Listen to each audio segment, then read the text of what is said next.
Cette émission est rendue possible grâce à la famille des partenaires de l'Église de la Victoire.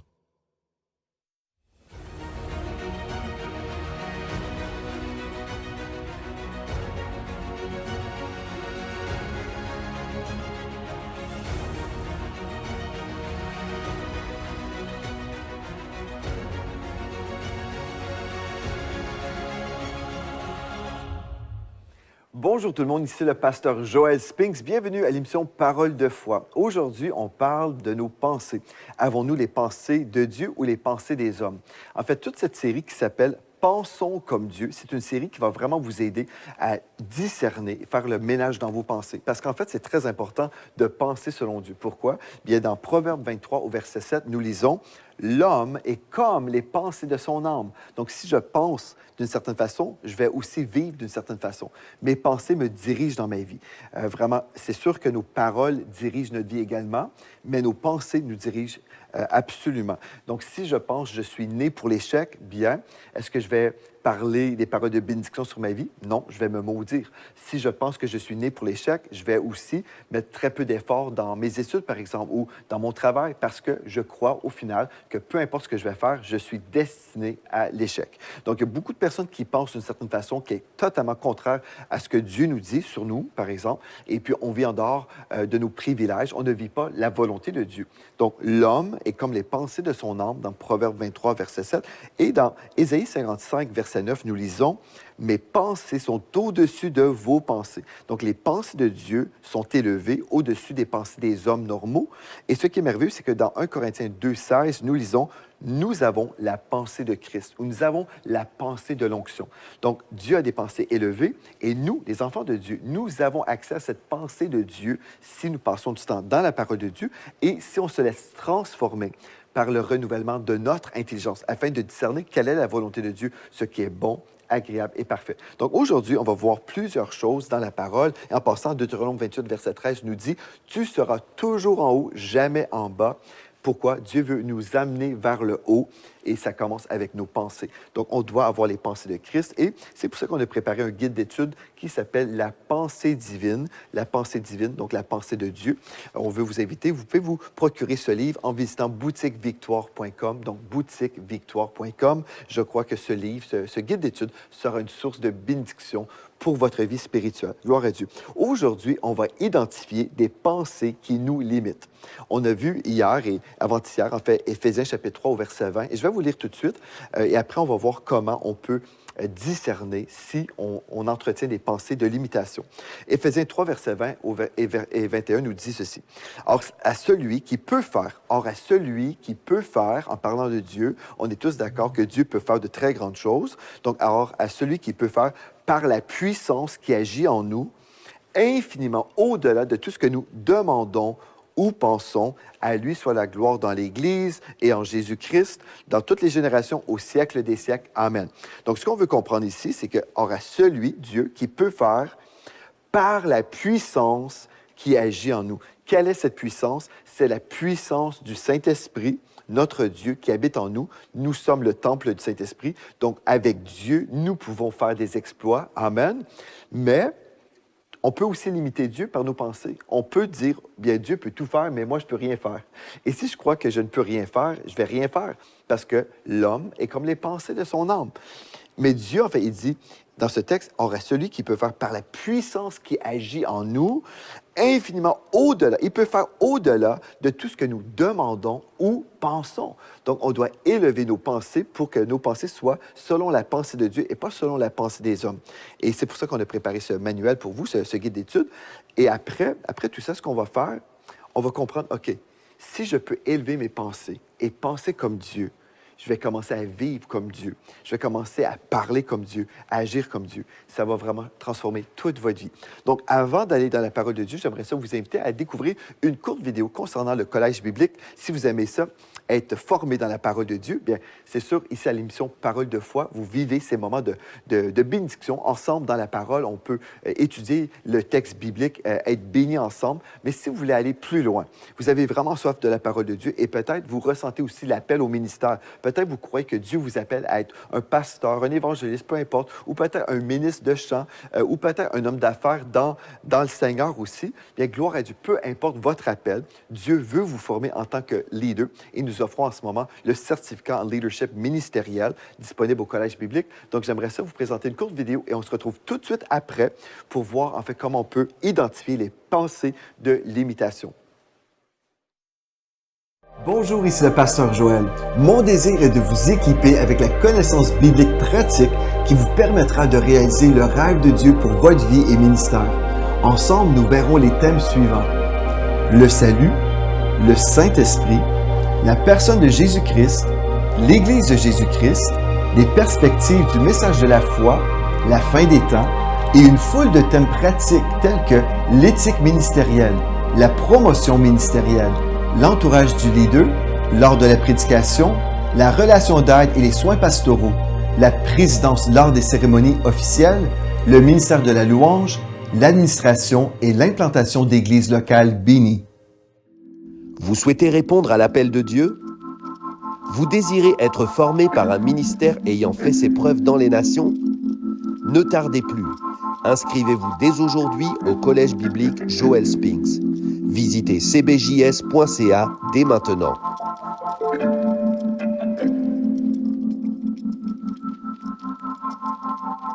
Gloire à Dieu pour le Collège biblique qui est vraiment, c'est vraiment une source de bénédiction pour tous ceux qui veulent s'enraciner dans la parole de Dieu. Et moi, je dis gloire à Dieu aussi parce que des fois, il y a des gens qui disent, au départ, moi, je pensais que le collège biblique, c'était simplement pour des grands théologiens et pour moi, je veux juste faire telle ou telle chose dans le ministère. Mais je dis gloire à Dieu pour ceux qui réalisent en fait que c'est une grâce d'être formé. Des fois, des personnes disent, est-ce que je suis obligé d'aller au collège biblique pour être dans le ministère? Moi, je dis plutôt, on devrait se poser la question, est-ce que j'ai la grâce d'être formé pour le ministère? Est-ce que j'ai la grâce de recevoir les connaissances bibliques, mais aussi les expériences des hommes de Dieu qui ont déjà vécu un certain parcours pour justement être protégés, pour éviter des détours? Je dis gloire à Dieu pour le collège biblique et aussi pour ceux qui servent avec moi dans cette formation, la formation des leaders. Pourquoi? Parce qu'en fait, nous offrons des sessions de coaching ministériel où vous avez accès à des pasteurs qui sont là pour répondre à vos questions, pour vous encadrer dans votre développement, dans le développement aussi de votre ministère. Donc, gloire à Dieu. Donc, si vous ressentez l'appel de Dieu en tant que ministre de l'Évangile, le collège biblique, c'est vraiment pour vous. Gloire à Dieu. Maintenant, on va prier ensemble. On va identifier des pensées qui nous limitent. Père éternel, on vient devant toi, Seigneur, et on te dit merci, Seigneur, pour ta parole. Merci pour ton onction qui nous enseigne toutes choses. Alléluia. Nous déclarons maintenant que nous rendons toutes nos pensées captives à l'obéissance de Christ. Alléluia. Nous recevons ta parole avec foi, avec joie, dans le nom de Jésus. Amen et amen. On a déjà lu Éphésiens 3, versets 20 à 21. Donc, on peut être surpris vraiment comment Dieu va se glorifier dans nos vies à partir de nos pensées. Il peut vraiment nous surprendre parce que notre Dieu est un Dieu tout-puissant. Maintenant, il y a beaucoup de non-chrétiens qui ont en fait réalisé qu'ils avaient des mensonges dans leur vie, des pensées de limitation. Et dans le monde chrétien, des fois, on est un petit peu même en retard à ce niveau-là. Souvent, on entretient des pensées d'échec dans nos vies et on s'imagine même que c'est la volonté de Dieu, ce qui est vraiment spécial. Même, j'ai vu circuler sur les réseaux sociaux un homme de Dieu très connu qui disait « Dieu n'est pas du tout concerné par votre réussite. Ce qu'il veut, c'est votre sanctification. » Et ça, c'est vraiment bizarre comme réflexion. Parce que Dieu, oui, il veut notre sanctification, mais il veut aussi notre réussite. Notre Dieu n'est pas un Dieu d'échec. Dieu n'a jamais échoué. Et nous avons été créés à l'image de Dieu. Et Dieu nous appelle à devenir comme Jésus. Jésus n'était pas un homme qui échouait. Il réussissait tout. Donc, il faut vraiment revenir à la parole de Dieu. Et ici, à l'émission Parole de foi, ce qu'on veut élever, ce n'est pas notre opinion, c'est l'opinion de Dieu et ce que Dieu a dit. Donc, la première chose qu'on va identifier, au niveau des pensées de limitation, c'est la peur de l'échec. Ce serait honteux d'échouer. Il y a des gens qui vivent dans la honte, qui vivent dans la peur. Il y a 14 pensées de crainte qui nous limitent. Donc, la première chose, ce serait la peur de l'échec. Romains 8, 37. Romains chapitre 8, au verset 37, nous dit ceci. Nous sommes, nous, les enfants de Dieu, nous sommes plus que vainqueurs par celui qui nous a aimés. Nous sommes plus que vainqueurs, pas par nous-mêmes, mais par celui qui nous a aimés. Voyez-vous comment c'est important de comprendre ça? Donc, je ne suis pas simplement victorieux, mais je suis plus que vainqueur. Je suis plus que vainqueur. Wow! Donc, est-ce que je devrais avoir peur de l'échec, frères et sœurs? Est-ce que je devrais avoir peur d'échouer dans l'appel de Dieu, dans ce que Dieu m'appelle à faire? Si Dieu vous appelle, frères et sœurs, si vous avez reçu une direction de la part de Dieu, Dieu vous a appelé par votre nom. Oui, il vous a appelé au salut. Vous avez accepté Jésus-Christ dans votre vie. Mais après, vous avez reçu un appel ministériel, par exemple. Dieu vous appelle à servir dans votre église locale, peu importe le niveau de service. Peut-être c'est auprès des enfants, peut-être c'est dans la louange, peut-être c'est dans le ministère des médias, peut-être c'est comme placier, peu importe ce que vous faites dans votre église locale. Dieu vous a appelé à briller là où vous êtes. Il vous a appelé à vous enraciner et à briller et à faire des exploits avec votre Dieu. Donc, on doit comprendre que c'est vrai, ça. Nous sommes plus que vainqueurs par celui qui nous a aimés. Ce n'est pas par nous-mêmes, c'est par celui qui nous a aimés, par celui qui nous a sauvés. Amen. Est-ce que vous êtes d'accord avec moi? Vous pouvez dire, Amen, je suis plus que vainqueur. Donc, je ne devrais pas avoir peur de l'échec, je devrais plutôt accueillir la vision de la victoire. Amen. Josué chapitre 1 au verset 8 nous dit ceci. Que ce livre de la loi ne s'éloigne point de ta bouche, médite-le jour et nuit pour agir fidèlement selon tout ce qui est écrit, car c'est alors que tu auras du succès dans tes entreprises, c'est alors que tu réussiras. Donc, à cause de ma foi dans la parole, je suis destiné à la réussite. Je ne devrais pas craindre l'échec, je devrais plutôt m'attendre à vivre la victoire. Amen. Et la réussite. Donc, la pensée que j'ai vue circuler sur les réseaux, où tous les chrétiens disaient « Amen, Amen », les gens tapaient « Amen, Amen », j'étais vraiment désolé. J'étais vraiment découragé en voyant ça. Je me suis dit, cet homme de Dieu très connu, que je ne mentionnerai pas, mais il disait, Dieu n'est pas concerné par votre réussite, il est concerné par votre sanctification. C'est vrai que Dieu veut qu'on marche dans la sanctification, mais Dieu veut qu'on réussisse à marcher dans la sanctification. Prétend que Dieu n'est pas pour la réussite. Je pense, en fait, il y a tellement de confusion, des fois, on s'imagine que la réussite, c'est quelque chose de charnel. La réussite, c'est humain, c'est superficiel, c'est pour ceux qui ne sont pas vraiment engagés avec Dieu. Ils veulent juste réussir selon le monde. Il faut qualifier les choses. Est-ce qu'on parle de réussir dans un chemin de malhonnêteté? Mais si Dieu nous appelle à faire quelque chose, okay? Dieu vous appelle, admettons, à devenir un entrepreneur. Dieu vous dit, OK, il vous a donné une mission, vous allez avoir un magasin. OK? Vous allez avoir un magasin, vous allez vendre des fruits. OK? Est-ce que quand Dieu vous parle et vous donne cette mission, vous allez avoir un magasin, vous allez vendre des fruits, est-ce que Dieu s'attend que vous allez échouer là-dedans, que vous allez faire faillite? Est-ce que c'est ça le plan de Dieu pour vous? Non. Notre Dieu ne vous appelle pas à vivre dans l'échec. Dieu vous appelle à vivre dans la réussite. Et c'est ça que le texte biblique nous dit. Que ce livre de la loi ne s'éloigne pas point de ta bouche. On va s'accorder avec Dieu, avec ce que Dieu dit. Médite-le. Médite ce livre. Médite-le jour et nuit pour agir fidèlement selon tout ce qui est écrit, car c'est alors que tu auras du succès dans tes entreprises, dans ton magasin de fruits. C'est alors que tu réussiras. Donc, on doit chasser cette pensée de limitation. Ah, je suis né pour l'échec, j'ai peur d'échouer. Je chasse ça de ma vie dans le nom de Jésus et j'accueille la vision que je suis plus que vainqueur en Jésus-Christ. Est-ce que vous pouvez prendre ce temps-là? Prenez ce moment tout de suite et dites, j'accueille dans le nom de Jésus la pensée de Dieu, je suis né pour réussir. Vous savez, ici à l'Église de la Victoire, nous avons justement une émission qui s'appelle Né pour réussir, animée par Pasteur Gwen et Magali Dresseur, gloire à Dieu, sur la chaîne YouTube de l'Église de la Victoire et sur Évangile TV, Né pour réussir, une émission qui vous parle justement comment Dieu veut que vous marchiez dans la réussite. Alléluia. La deuxième chose, on peut avoir une pensée de peur, OK? Peur du succès. Vous allez dire, ben, c'est la même chose comme l'échec. Non, peur du succès. C'est pas juste j'ai peur d'échouer, j'ai peur de réussir, j'ai peur du succès. Est-ce que c'est possible? C'est possible, frères et sœurs. Des fois, les gens sont là et se disent, mais qu'est-ce qu'ils vont dire, là, mes amis? Si je réussis, si je vis le succès, mais qu'est-ce qu'on va dire de moi à l'Église? Parce qu'il y a tellement de pensées de limitation, on a peur de perdre notre entourage. OK. Proverbe 13, verset 20 nous dit ceci. Celui qui marche avec les sages sera sage. Celui qui marche avec les sages sera sage. L'ami des insensés deviendra semblable. L'ami des insensés leur deviendra semblable. Donc, en fait, on veut faire attention à notre entourage.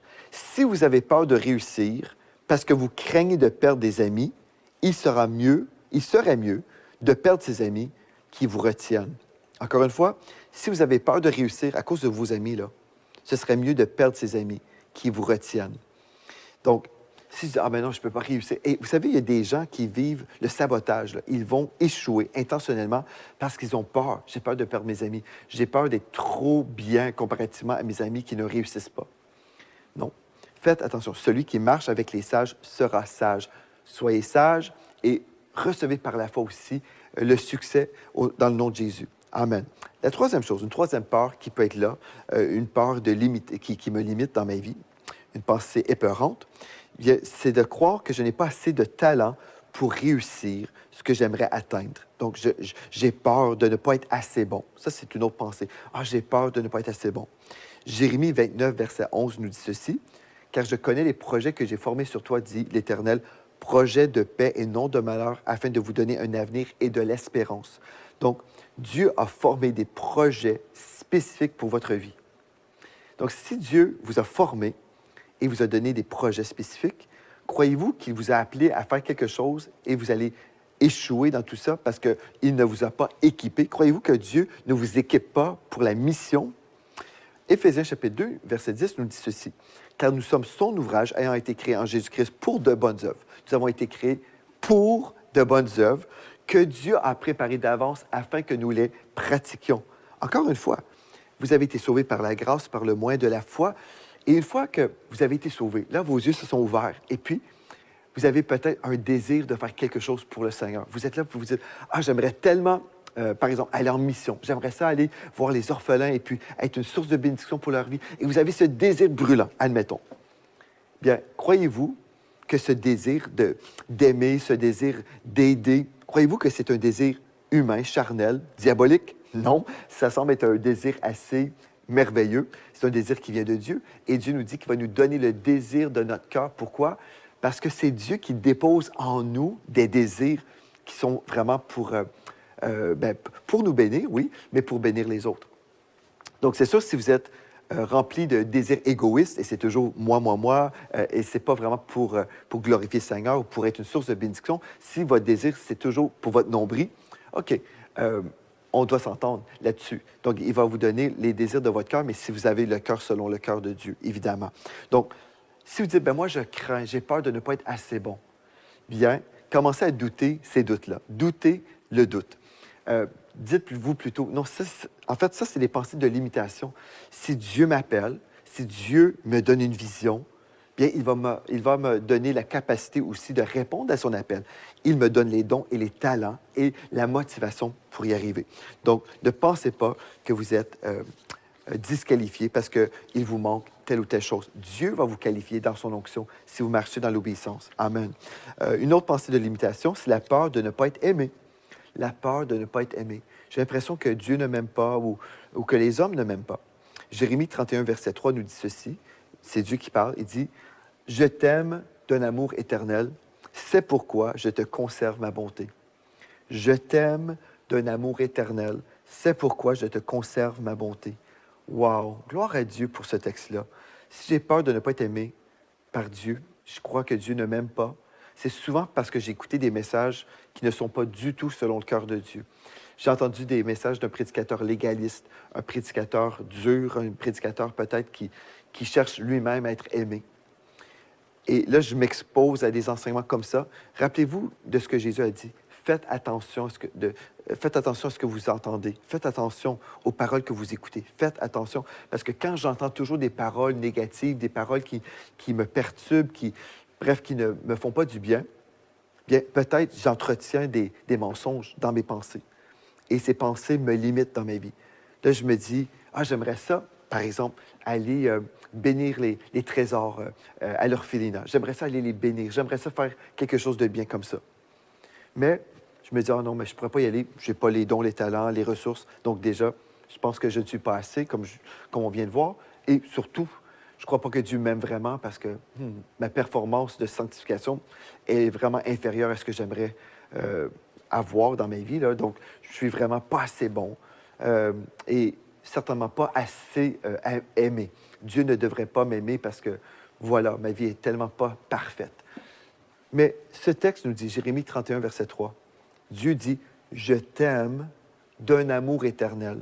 Je t'aime d'un amour éternel. C'est pourquoi je te conserve ma bonté. » Et j'ai déjà prêché sur ce texte et j'ai dit, imaginez des boîtes de conserve remplies de la bonté de Dieu. Dieu dit, je te conserve ma bonté. Je t'aime. Pas parce que tu es parfait, pas parce que tu as parfaitement agi tout au long de ta vie. En fait, Dieu prouve son amour envers nous lorsque nous étions encore des pécheurs. Christ est mort pour nous. Donc, l'amour de Dieu ne dépend pas de notre performance. La preuve, c'est qu'on était dans le péché et Dieu nous aimait. Et il nous a tellement aimés qu'il nous a envoyé son Fils Jésus pour nous sortir de la boue du péché, pour nous purifier, nous laver, nous sauver. Et une fois sauvés, pensez-vous que Dieu va dire, ben non, je ne t'aime pas vraiment. Non, Dieu nous aime d'un amour éternel. Ce n'est pas un amour qui dépend de notre performance. Son amour dépend de sa performance. Jésus est mort sur la croix par amour pour nous. Donc, on devrait simplement accueillir aujourd'hui son amour et dire, je sais, Seigneur, que tu m'aimes et si tu m'appelles à faire telle ou telle chose, bien, je vais avancer avec cette vision. Je ne vais pas être limité par des mensonges que Dieu ne m'aime pas. Je vais avancer avec la vision que Dieu m'aime. Alléluia. Et Dieu m'équipe. On peut aussi avoir la peur du rejet. Oui, peur d'être rejeté des hommes, peur d'être rejeté de Dieu et être limité dans notre vie parce que, oh non, je ne peux rien faire parce que, oh non, eux, ils vont me rejeter. Dieu me rejette déjà. Donc, je peux avoir des pensées de limitation, de rejet. En passant, j'ai fait une série de 10 émissions sur la guérison du rejet, justement, ici à l'émission Parole de foi. Et puis, si vous êtes sur Évangile TV, gloire à Dieu, vous pouvez écouter toute la série, 10 émissions sur le rejet, comment Dieu veut vous guérir du rejet. Parce que je sais aussi, si on vit dans le rejet comme ça, bien, on va être limité tout au long de notre vie. Et Dieu veut vous libérer à ce niveau-là. Si vous êtes sur la chaîne YouTube de l'Église de la Victoire, vous allez retrouver toute la série, tapez rejet, vous allez voir 10 émissions, vraiment des émissions qui vont vous aider, des émissions qui ont vraiment déjà libéré une foule de chrétiens qui vivaient avec des mensonges dans leur vie par rapport au rejet. Maintenant, le rejet, ça peut vraiment nous limiter, ça c'est sûr et certain. Hébreux 13 au verset 5 nous dit ceci. Dieu lui-même a dit, dans Hébreux 13, verset 5, Dieu lui-même a dit, « Je ne te délaisserai point et je ne t'abandonnerai point. » Alléluia! Donc, Dieu va demeurer tout près de nous. Et vous savez, des fois, on entend les chrétiens prier, « Oh Seigneur, ne m'abandonne pas. Oh, reste auprès de moi. Sois avec moi, Seigneur Dieu. » Et je comprends. On veut vraiment dire au Seigneur, « Seigneur, je t'aime. Je veux que tu sois avec moi. » Mais le texte biblique nous promet déjà que Dieu reste auprès de nous. Il est déjà avec nous. On n'a même pas besoin de lui dire « Sois avec moi, Seigneur. » On peut dire « Merci, Seigneur, parce que je sais que tu dis vrai. Je sais que tu ne m'as jamais délaissé. Merci parce que, Seigneur, tu ne m'abandonnes point. Tu es toujours avec moi. Tu prends soin de moi. Merci, Seigneur Dieu. » Donc, je ne devrais pas avoir peur d'être rejeté de Dieu, mais je devrais être plutôt reconnaissant et savoir et penser comme ça. Dieu est avec moi. Dieu est avec moi et Dieu est pour moi. En plus, Dieu est pour moi. Et si Dieu est pour moi, qui sera contre moi? Alléluia. Une sixième peur, une sixième pensée qu'on devrait chasser de nos vies, c'est la peur du jugement. Ah oui, il y a beaucoup de chrétiens qui s'imaginent que Dieu nous juge constamment. Puis dans Jean 5, verset 24, nous lisons, « En vérité, je vous le dis, celui qui écoute ma parole et qui croit en moi et qui croit à celui qui m'a envoyé a la vie éternelle, et ne vient point en jugement, mais il est passé de la mort à la vie. » Wow! Celui qui écoute ma parole et qui croit à celui qui m'a envoyé. Croyez-vous en Dieu? Croyez-vous en Jésus-Christ? Si vous êtes né de nouveau, vous ne serez jamais jugé. C'est vrai ça, vous ne serez jamais jugé. Vous dites, ben un instant, Pasteur Joël, je croyais qu'on était tous pour comparaître devant le trône de Dieu. Oui, mais en fait, c'est pour juger nos œuvres. Est-ce que nos œuvres vont recevoir des récompenses? Ou pas. Peut-être vous faites des œuvres inutiles et vous allez rentrer au ciel quand même, mais peut-être vous avez fait telle chose dans votre vie croyant que c'était la volonté de Dieu, mais vous avez raté la cible et vous avez juste gaspillé du temps. Et là, vous verrez plus tard que Dieu ne pourra pas récompenser ces œuvres-là parce que c'était des œuvres humaines. Ce n'était pas ce que Dieu vous demandait de faire. Donc, Dieu ne vous jugera jamais parce que, en fait, Romains 8, 33 nous dit « Qui accusera les élus de Dieu? c'est Dieu qui justifie. Donc, alléluia. On veut comprendre aussi, dans Jacques 4, verset 14, qu'est-ce que votre vie? Vous êtes une vapeur qui paraît pour un peu de temps et qui ensuite disparaît. Donc, allez-vous vraiment vivre votre vie pour plaire aux hommes, pour vivre selon l'opinion des hommes, ou vous allez vivre pour plaire à Dieu? Sachez, vous ne serez pas jugé par Dieu par rapport à votre salut. Si vous êtes sauvé, vous allez rentrer au ciel. Oui, vos œuvres seront jugées, mais, gloire à Dieu, vous ne serez pas jugé parce que Dieu vous aime avec un amour éternel et votre justice, elle est là grâce à la justice de Jésus-Christ. On poursuit demain. On va continuer de voir certaines choses qui nous limitent, certaines pensées. On va faire du ménage et ensemble, on va vivre la gloire de Dieu. Donc, c'est un rendez-vous à ne pas manquer demain, ici, à l'émission Parole de foi. Vous êtes bénis par les messages révolutionnaires de l'Église de la Victoire. Prenez part à cette œuvre qui transforme des milliers de foyers en visitant dès aujourd'hui semer.ca. Devenez un partenaire mensuel ou un bâtisseur ou paramétrez vos dons de façon automatique en toute discrétion et sécurité. 100% de ce que vous semez sert à annoncer l'Évangile. Merci de croire avec nous. semer.ca